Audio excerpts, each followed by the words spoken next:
Transformer ses rêves en œuvres d'art, c'est l'un des piliers du surréalisme, un mouvement artistique qui fête ses 100 ans et qui est bien vivant. J'ai d'ailleurs rendez-vous avec une machine pour lui raconter le rêve que j'ai fait la nuit dernière. Sommaire.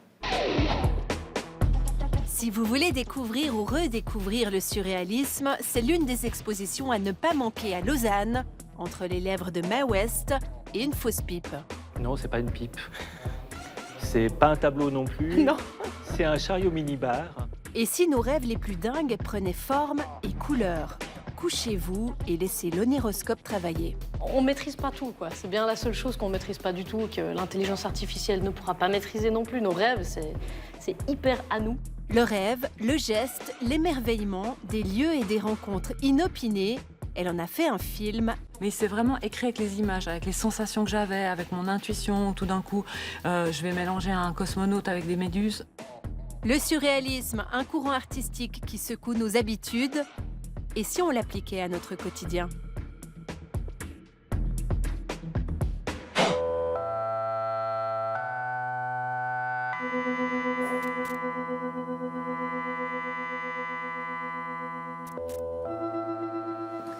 Et donc, ça se passe là-haut. Ça se passe juste à l'entrée Ok, très bien. Ah ouais. de l'étage. Génial. Et ça, c'est qui? C'est quel artiste? C'est une sorte de fusion entre le personnage à melon de Magritte et les moustaches de Salvador Dali. Mais c'est cool, en fait, on peut s'amuser quand on bosse dans ce domaine. Ouais, c'est génial. Et surtout avec le design. 100 ans, ça se fête. À Lausanne, Plateforme 10 offre 4 expositions dédiées au surréalisme jusqu'au mois d'août. Ramdam s'arrête vers l'une d'elles. On est au MUDAC, où design et surréalisme font bon ménage. Petite visite avec le nouveau maître des lieux, Marco Costantini. Je vous ai demandé de me trouver l'objet le plus emblématique du design surréaliste et vous m'avez amené devant ce canapé. Ouais, je crois que c'est quand même l'objet qui s'impose par lui-même. C'est alors le canapé est de Gouffram, il a été fait en 1970. Ça s'appelle la Bocca, la bouche. La Bocca, la bouche. C'est la bouche rouge. Alors c'est pas Marilyn. C'est ça, donc c'est pas pop art, c'est vraiment surréaliste. Ouais. Et c'est la bouche de qui? C'est la bouche de Mae West, Mae West. peinte par Salvador Dali en 1935. C'était sa muse, en fait. C'était une des muses, plutôt une des inspiratrices de Dali et des surréalistes, parce que Mae West, c'est la grande actrice des années 30 américaine et qui était célèbre aussi pour avoir finalement libéré la femme. Elle choisissait ses partenaires, elle avait libéré la sexualité des femmes déjà dans les années 30. C'est une icône de l'érotisme absolu qui va être utilisée dans les Betty Boop et d'autres films. Et érotisme, désir, là on est pile dans l'un des piliers du surréalisme. Ouais, c'est l'écarlate, c'est les lèvres, c'est l'érotisme absolu pour Salvador Dali. Et effectivement, on entre dans ce visage, on s'assied sur ses lèvres pulpeuses. On est bien avant la Cité des femmes de Fellini, mais on y est déjà, quoi. Donc, objet de désir. Et est-ce qu'il existe un objet incontournable du surréalisme? Ouais, il y en a un autre et je vous emmène le voir. Ok, allons-y tout de suite. Marco Costantini est le nouveau directeur du MUDAC depuis le début de l'année, un véritable créatif qui tend une oreille attentive aux tendances dans l'air du temps. Design libanais ou érotisme, à ses yeux, notre monde est un réservoir infini à explorer. Donc, des roues, une table, ça me rappelle mes cours d'histoire de l'art, il y a du ready-made dans l'air. Ouais. Ouais. Il y a même un hommage assez flagrant, puisque cette pièce, elle est de Gawalent, une designer italienne, elle l'a créée en 1993.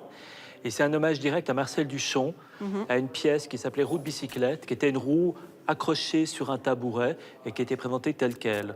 Alors Marcel Duchamp, ce qu'il faisait, c'est qu'il prenait un objet issu de l'industrie, il le déplaçait au musée, et du fait de cette intrusion de l'objet dans le musée, ça devenait une œuvre d'art. En fait, l'objet de la vie courante qu'on amène dans les musées, en fait. Exactement. C'est ça, ouais. Quelque part, le design, aujourd'hui, c'est ça. On est dans un musée de design, c'est une table qu'on peut avoir chez soi, mais du moment qu'on la met dans le musée, ça devient un objet culturel un peu plus important qu'une simple table. Et là, je lève les yeux. Ceci n'est pas une pipe. Non, c'est pas une pipe. C'est pas un tableau non plus. Non. C'est un chariot minibar Oui. d'Aldo Toura de 1960 en forme de pipe. Donc un hommage évident au tableau de Magritte. C'est un peu peut-être ce qui aurait dû rester à l'état de projet. C'est pas le meuble le plus beau du monde. Non. En même temps, ce qui est extraordinaire, c'est qu'il est plein d'humour, il est décalé. Donc c'est une très belle finalement suite de Magritte. avec effectivement cette forme totalement improbable d'avoir une pipe comme mini-bar. C'est ça. Et j'imagine qu'on peut ouvrir le couvercle et puis trouver les Exactement. bouteilles Au frais. Au frais, mais Au frais. il n'y a pas beaucoup de place. Pas beaucoup de place, mais suffisamment pour un bon magnum de champagne. Ah, quand même. Bon, bah alors c'est bon, tout va bien. On est élégant ou on l'est pas. Exactement. J'imagine que vous avez aussi un objet coup de cœur. Ouais, alors j'en ai pas mal, mais il y en a un qui est assez super. Hein. Ok. Et si vous voulez, je vous emmène. Donc là, on a un lustre plutôt particulier. Alors, on a plus qu'un lustre particulier. C'est une pièce de Ingo Maurer, qui est un designer allemand. Il crée cette pièce en 1994, avec toute cette vaisselle brisée. J'adore, on Ouais, dirait une c'est belle ça. scène de ménage qui a précédé. Alors, on n'est pas loin. Ouais. Et il essaie de nous montrer, un peu comme les surréalistes, qu'à partir de la destruction, on peut recréer quelque chose de nouveau. C'est un peu la révolution surréaliste. Hein. On casse tout, on casse les limites, on casse les règles, on casse la société, mais pour créer une nouvelle beauté, une nouvelle esthétique. On fait la révolution et on va fait la vers autre révolution. chose. Exactement. De plus positif, de plus social, de plus engagé. Et comment elle s'appelle, cette œuvre? Porca miseria. Porca miseria. Je peux traduire. Ouais. Bordel de merde, c'est ça? Exactement ça. Je l'aime encore plus. Donc on n'est pas loin de la scène de ménage. Ah ouais, c'est ça. On est en pleine révolution et puis finalement la scène de ménage, c'est le début de la réconciliation. Et pourquoi ça touche les gens? Pourquoi les gens achètent ce genre d'objets, d'art, de surréalisme? Parce que c'est différent, c'est ludique, c'est unique. Il y a un côté particulier, effectivement, c'est pas le même lustre que tout le monde.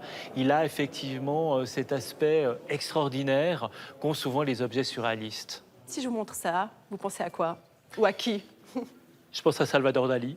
C'est lui qui a créé l'emballage, qui a dessiné le logo, sa seule typographie finalement. C'est un des seuls produits d'avant-garde qui demeure aujourd'hui actuel sans avoir bougé.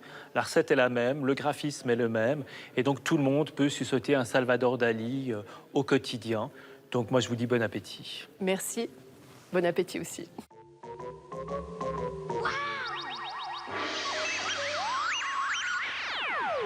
Mais au fond, c'est quoi le surréalisme? Avant d'aller faire d'autres rencontres, petit résumé. Ce courant artistique apparu il y a tout juste 100 ans, en 1924, et porté par André Breton, vise à connecter l'humain avec ses pensées. Les surréalistes créent des œuvres dans un état de lâcher-prise et de spontanéité. Le surréalisme touche la littérature, les arts visuels, le cinéma, la musique. Salvador Dali va même jusqu'à appliquer les principes du surréalisme lors de ses interviews. Qu'est-ce que la vérité, maître? La vérité, c'est exactement la télévision liquide. Si ce mouvement s'essouffle à la mort d'André Breton en 1966, il a marqué à jamais l'art au travers notamment des œuvres de Magritte, Dali ou Marcel Duchamp. Effacer les barrières entre les rêves et la réalité, c'est l'un des projets phares des surréalistes comme Salvador Dali ou René Magritte. Aujourd'hui encore, des artistes expérimentent l'univers onirique. Il existe même une machine, l'oniroscope, imaginée par Camille Scherrer. Le principe, un lit et un capteur de rêve qui rend nos songes tangibles. Une immersion visuelle et sensorielle proposée au public jusqu'au mois de juin. Et si vous tentiez l'expérience? Je rêve. Je suis sur une île déserte. Je mange des cornichons. Et tout à coup, il y a Eric Cantona, le footballeur, le vrai, qui débarque. Et il me dit, moi, c'est plutôt les sardines. Sans transition, on se retrouve dans un stade de foot bondé. Le public nous dit de sortir. On ne comprend pas pourquoi. Il faut courir, courir, courir, et je n'arrive pas à le rattraper. Et la suite, je ne m'en souviens plus. Camille Scherrer, je viens de me réveiller et j'ai fait un rêve étrange. Qu'est-ce qui s'est passé concrètement?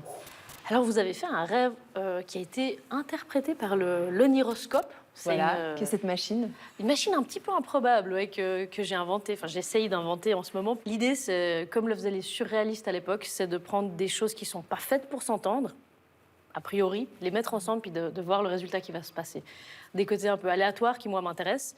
Et là, en gros, tu nous as offert ce rêve de cornichons, de cantonade, de sardines, qui est totalement improbable et qu'on va mélanger avec une algorithmique poétique, j'ai envie de dire ça. C'est une manière de créer des visuels. Je vais donner quand même des touches d'information, j'aime bien ces couleurs, j'aime bien ces manières de se déplacer, mais après, la machine va totalement créer des images à sa sauce. Et j'adore me dire, voilà, carte blanche, la machine, fais ce que tu veux avec. Et une fois mélangé avec le rêve que tu nous as offert, eh ben, il va se passer un truc, voilà, une micro-narration de 30 secondes qui va donner plus ou moins des sensations et un visuel plus ou moins improbable. Et voilà. L'artiste vaudoise aime les pins de perruche, les vieilles cartes postales et les télécabines. Tout un univers que les surréalistes n'auraient certainement pas renié. Mais son dada, c'est plutôt la technologie et sa fusion improbable avec l'univers des rêves. Rencontrée à quelques jours de sa présentation au public, Camille Scherrer nous explique sa drôle de machine. Est-ce qu'on peut dire de vous que vous êtes une surréaliste geek? Alors, j'ai découvert mon fanatisme du surréalisme en préparant tout ça, en fait. Et je me suis rendu compte que, de base, dans mon ADN de créatrice, enfin d'artiste, j'ai toujours joué avec cet aléatoire, avec ce côté automatisation et ce côté où je laisse la machine faire des choses sans que je maîtrise. Et c'est du coup, en m'informant, en découvrant des choses sur les surréalistes, que je vois qu'il y a plein de symétries avec mon travail. Donc je crois que j'aimerais bien me dire que je suis une surréaliste si j'ai le droit, mais je ne sais pas si je peux avoir le pins surréaliste. Pour moi, c'est vraiment un terreau hyper fertile et hyper intéressant de se dire, ben voilà, dans chacun de nous, il y a une espèce de microchip qui produit des histoires improbables. Et souvent, on ne se rend pas compte de ça, de la qualité. Et le surréalisme, il est un peu ça, c'est un peu un révélateur de la science des rêves. Je me réjouis de voir aussi ce que les gens vont ressentir en voyant ça, parce qu'ils vont se dire... mon rêve, il sort de nulle part. Est-ce qu'il est réellement mis en valeur? Qu'est-ce qu'il est transformé? Qu'est-ce qu'il devient, en fait? L'idée, c'est voilà, un peu la râpe à rösti. On a une patate, on a une râpe et on en fait des röstis. Je ne sais pas si c'est la bonne métaphore, mais... On rêve pas assez. Je crois qu'on rêve pas assez. Hein. Et on nous donne tellement d'informations aussi, de visuels, tout le temps. C'est intarissable qu'on oublie de se dire... au fond de nous, il y a plein de trucs créatifs qui se passent, et particulièrement dans les rêves. Les rêves, c'est un peu la partie émergée de l'iceberg. Et si je vous dis, finalement, les rêves, c'est ennuyeux, c'est juste notre cerveau qui déconne? J'ai envie de dire, heureusement qu'ils déconnent. Si on ne déconnait pas la nuit, je me dis, ce serait un peu triste, en fait. Parce que je crois qu'on se réveille tous les matins d'une manière un peu différente malgré nous. Et on ne maîtrise pas tout, quoi. C'est bien la seule chose qu'on ne maîtrise pas du tout, que l'intelligence artificielle ne pourra pas maîtriser non plus. Nos rêves, c'est hyper à nous. On ne va pas nous les voler. Puis là, de les encapsuler, c'est de se dire, ben voilà, la richesse de les gens qui vont passer à la plateforme pour déposer leurs rêves, on va garder une trace de cette folie que les gens ont de la nuit, quoi. Même la musique a été imprégnée par le courant surréaliste. Un certain Belge, André Souris, l'a expérimenté. On va le voir tout de suite, c'est la chronique de Pierre Do. André Souris est l'un des rares musiciens à s'être réclamé du surréalisme. Entre 1925 et 1936, le compositeur belge a en effet participé activement au groupe surréaliste de Bruxelles, Correspondance, avec son chef de file, le poète Paul Nouget, ou encore le célèbre peintre René Magritte. Avec ce groupe, André Souris a par exemple participé en 1926 à un concert-spectacle où étaient annoncées 3 inventions pour orgue, ce qui laissait penser qu'on allait entendre des compositions dans le style de Jean-Sébastien Bach. En réalité, il s'agissait d'un orgue de Barbarie dont on avait inversé le carton perforé et qui jouait donc à l'envers, mais ça on n'avait pas dit à l'époque, l'hymne national belge. Bref, une vraie musique expérimentale dadaïste. La conception de l'art que partageaient les membres du groupe surréaliste de Bruxelles, c'était en quelque sorte le retour aux lieux communs. Mais attention, les lieux communs détournés. André Souris expliquait ainsi « Il s'agit de dépayser des objets musicaux que l'usage a rendus indifférents et de les transplanter dans un climat qui les rend étrangement insolites par ce fait qu'ils apparaissent à la fois comme connus et comme nouveaux. » André Souris a par exemple mis en musique des poèmes de Paul Nouget construits à partir de phrases tirées d'un manuel de conjugaison. Cela a donné quelques airs de Clarisse Juranville, 8 petits chants composés dans un style aussi bien savant que populaire, moderne que ancien. Un autre exemple de ces détournements de lieux communs, c'est le Marchand d'images, la plus grande œuvre d'André Souris, composée entre 1944 et 1965.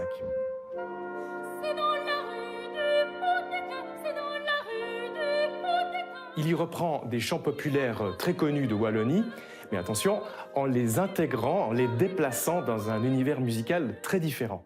Alors à notre tour, on va essayer de composer une musique surréaliste dans le style d'André Souris. Alors pour cela, on va prendre un chant populaire très connu, mais avec un accompagnement et un décor complètement dépaysant. Les charmants di Colombette, des bons matins cherchant les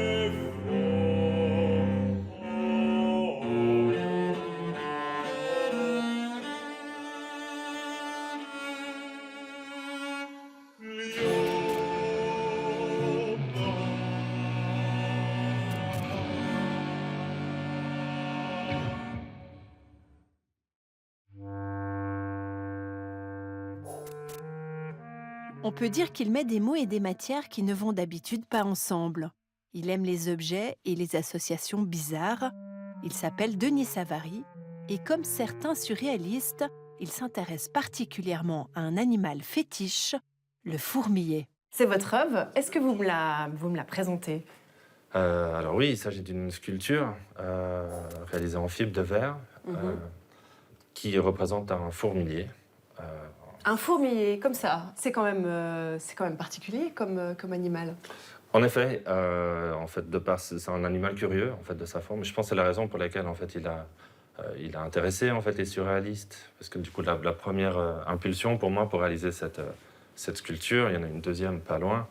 C'était justement ce motif du fourmilier en fait qui était un motif un peu cher aux surréalistes. À Dali? À Dali, mais pas que, à Breton, Buñuel, en fait, ils avaient tous la phobie des fourmis. Dali avait d'ailleurs en fait réalisé un ex-libris en fait pour André Breton, en fait intitulé André Breton le tamanoir. Expliquez-moi. Donc on a du bleu, on a de la fibre de verre, et comment est-ce que vous l'avez réalisé? Alors j'ai délégué la fabrication de cette sculpture-là à une entreprise qui est spécialisée en fibre de verre dans les constructions nautiques et automobiles. Donc vous êtes allé chez les carrossiers et vous leur avez demandé faites-moi un fourmilier. Alors j'avais travaillé la forme dans un premier temps en fait, et c'était plutôt sur le revêtement. L'idée c'était que ça ressemble en fait à quelque chose de l'ordre d'une carrosserie et tout ça. Ça devait être à peu près la demande la plus surréaliste qu'ils ont dû entendre, non? Ah, ils en ont sans doute entendu d'autres, mais en tout cas c'était assez curieux d'échanger ça avec eux. Et pourquoi le bleu? Alors le bleu, c'est que je me suis intéressé en fait à l'animal en tant que tel et à la manière dont différents artistes en fait se sont intéressés en fait à ce motif. Calder, par exemple, a fait un sublime tamanoir. Et je suis tombé sur Rembrandt Bugatti, un peu avant, qui était un sculpteur un peu spécialisé, un sculpteur animalier, comme on dit, 1910, et qui avait réalisé en fait un très beau fourmilier, un grand fourmilier comme ça. Et tout d'un coup, je me suis dit en fait, ah mais c'est drôle. Et ce Rembrandt Bugatti n'est autre que le frère d'Ettore Bugatti. Le Ettore des Bugatti des voitures. Des voitures. Et du coup, cet objet-là, en fait, est une sorte de portrait en fait des deux frères. En fait, il y a le bleu des voitures, donc le bleu Bugatti, et l'animal en fait, de Rembrandt. Cette femme est une évadée du monde réel. Avec son nouveau film The Wonder Way, elle nous montre le chemin pour la suivre. Elle fait se rencontrer des cosmonautes, sa grand-mère, un Américain totalement perché et même un célèbre astronome genevois. Si ce n'est pas surréaliste, ça. Emmanuel Anti, j'avais plein de questions très sérieuses pour commencer cette interview sur le surréalisme, sur l'art. Et puis j'ai vu votre film, qui est magnifique. Et j'ai une question pour commencer. Vous devez quoi à votre grand-maman? Je pense qu'elle m'a donné le goût de la nature, le nom des animaux, le nom des fleurs, et une forme de ténacité quand la réalité nous échappe. Je pense qu'elle avait une façon incroyable de la dépasser et de construire autre chose. Et c'est ce qu'elle a fait quand elle a plus pu s'occuper de son jardin. Elle s'est mise à le dessiner. Et elle avait fait plus de 1000 dessins. Enfin, elle avait fait tous ses dessins. Et ça, je ne m'attendais pas à un geste aussi répété, aussi passionné, en fait. Donc c'est pas un film sur votre grand-mère, je précise. Vous rencontrez des artistes, des chercheurs, des scientifiques. Vous allez dans le monde entier pour recueillir quoi? Leur vision du monde, leur vision de l'art? Moi, ce que je recherche, c'est vraiment de comprendre comment, avec un geste, avec la création, avec un geste créatif, on arrive à se créer un monde à soi. Et peut-être un des premiers mondes qu'on peut se créer, c'est en rêvant déjà, dans le sommeil. C'est ce qu'on voit dans le film aussi. Donc il y a une part de rêve. Et là, d'une certaine façon, on peut rejoindre le surréalisme aussi avec le rêve. Mais tu sais, le rêve, c'est peut-être la première forme créative qu'on peut avoir. Le premier monde à soi qu'on peut se créer. Et pourquoi est-ce que tu penses qu'on a besoin de se créer des mondes? C'est une liberté pour penser sa vie, pour penser les choses. À travers le temps, à travers l'espace, à la poursuite d'une épiphanie, de l'impulsion créatrice. La plupart de ces personnages, ils ont passé 40 ans, 50 ans, même 20 ans de leur vie à faire un geste, à accomplir un rêve. Mon but avec le film, c'est de partager ça, parce que c'est des mondes auxquels on n'a pas forcément accès. Vous filmez à la fois des petits insectes, mais aussi l'univers.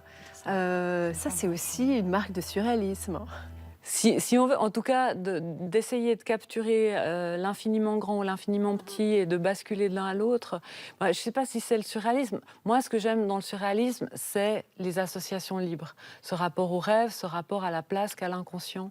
Et ça, dans le film, on le voit. Vous avez fait des collages. Il y a toute une méthode qui nous rappelle le surréalisme. Oui, j'ai vraiment travaillé par association libre, avec une très très grande liberté. Pour ça, ce film, il est très spécial parce que, évidemment, il y a une partie écrite, mais il s'est vraiment écrit avec les images, avec les sensations que j'avais, avec mon intuition. Tout d'un coup, je vais mélanger un cosmonaute avec des méduses. Alors, ce geste-là, je ne sais pas d'où il vient, mais c'est comme si mes mains, elles vont plus vite que la pensée. Et j'aime bien ça. Le film, c'est déjà comme une immersion, une expérience. Comme un monde en soi.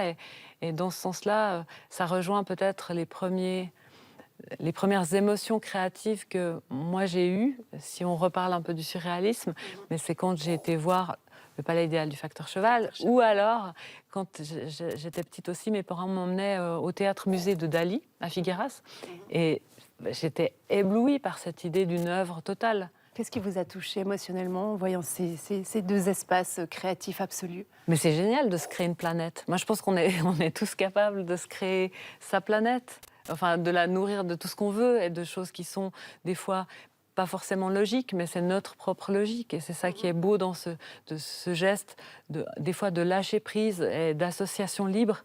Mais votre passage préféré dans ce film, celui qui vous émeut le plus, ça serait lequel? Une émotion vraiment incroyable que j'ai eue. J'ai été filmée en plein désert Staraxis, ce monument qui est construit autour de la géométrie des étoiles. Et Astral, c'est vraiment... C'est ça, autour de l'étoile polaire. Et c'est un endroit où il n'y a pas du tout de pollution lumineuse. On a l'impression de pouvoir toucher le ciel, et ça, c'était fou. Quel est le personnage le plus surréaliste dans ce film? Pardon, Non, c'est normal. Bon, là, on voit Randy. Moi, je dirais... Il est pas mal avec sa main. Randy, il est magnifique. C'est un décorateur de cinéma qui vit dans les collines d'Hollywood, et ça fait 15 ans qu'il construit sa sculpture en verre. En verre, ouais. Une Guadalupe géante. Et moi, j'ai passé toute la journée du matin au soir avec lui, parce que chaque rayon du soleil, inclinaison du soleil, changement de lumière provoque des reflets et des brillances, des flamboyances différentes sur son œuvre. Moi, je l'adore parce qu'il a une candeur et quelque chose de très beau et d'hyper communicatif. Il a cette chose libre et d'enfant qui est si précieuse et qu'il faut dans l'absolu jamais perdre et toujours garder en soi, en tout cas, ou cultiver. Et lui, il est comme ça, et c'est super beau quand il parle. Il regarde les fleurs. Voilà, là, il me montre les fleurs, enfin, il me montre chaque détail de son quartier. Et il me parle de la rivière de la créativité. Il voit la créativité ou le geste créatif comme une sorte de flux, de rivière. Et je suis bien d'accord avec lui. Et c'est lui qui dit « Wonder is everything ». C'est vrai que l'émerveillement, c'est tout. Et, enfin, c'est l'essentiel, en tout cas. Il est merveilleux, en tout cas. Comme il explique le geste créatif, c'est merveilleux.